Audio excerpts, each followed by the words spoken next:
Hello, this is Christina Mattis, and you are about to listen to an audio presenting information on Joseph McCarthy, Arthur Miller, and the connection between McCarthyism and the Crucible. I would like to give credit to American Masters PBS, Brightbulb, and EdTech projects for the information provided in this audio.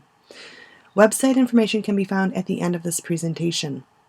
While you are able to listen to this audio as many times as you wish, I would highly suggest taking notes on this information so that you can easily retrieve it at a later point in time, especially during class when we speak about Miller, McCarthy, and the Crucible. So let's get started. What is McCarthyism? Well, throughout the 1940s and 1950s, America was overwhelmed with concerns about the threat of communism. Specifically, the communist concern was in Eastern Europe and China. Capitalizing on those concerns, a young senator named Joseph McCarthy made a public accusation that more than 200 card-carrying communists had infiltrated the U.S. government. Though eventually his accusations were proven to be untrue, his zealous campaigning ushered in one of the most repressive times in 20th century American politics.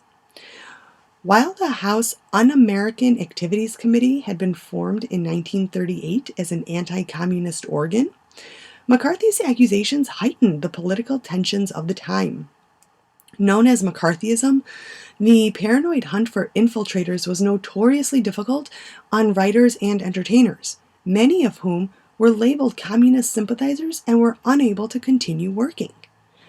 Some had their passports taken away, while others were jailed for refusing to give the names of other communists. The trials, which were very well publicized, could often destroy a career with a single unsubstantiated accusation. Among those well-known artists accused of communist sympathies or called before the committee were Dashiell Hammett, Waldo Salt, Lillian Hellman, Lena Horne, Leonard Bernstein, Charlie Chaplin, and even Arthur Miller himself. In all, 320 artists were blacklisted, and for many of them, this meant the end of exceptional and promising careers. During this time, there were few in the press willing to stand up against McCarthy and the anti-communist machine. Among those few were comedian Mort Sahl and journalist Edward R. Murrow. Murrow's strong criticisms of McCarthy are often cited as playing an important role in his eventual removal from power. By 1954, the fervor had died down and many actors and writers were able to return to work once again. Though relatively short, these proceedings remain one of the most shameful moments in modern U.S. history. So now let's take a turn and take a look at Arthur Miller. The author, Arthur Miller, made a conscious attempt to link the two ideas, the Salem witch trials of 1692 and McCarthyism of the 1950s.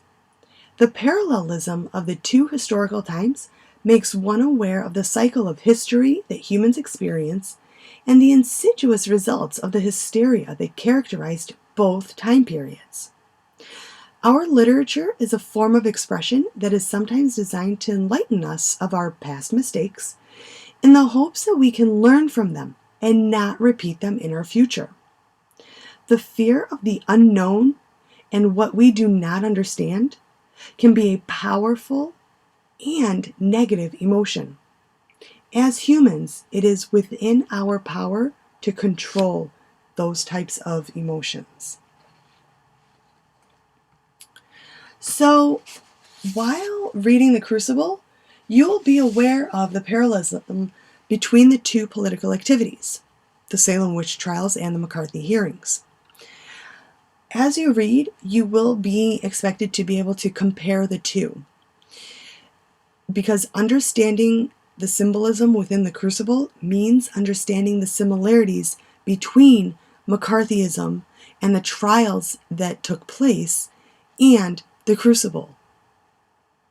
In this chart provided here on this screen, you're able to see some of those connections made, some of those parallels. I'm not going to read these parallels for you right now because I'm sure that you're very well capable of doing that on your own. But I will expect you to refer back to this screen as often as possible while we read the Crucible in class.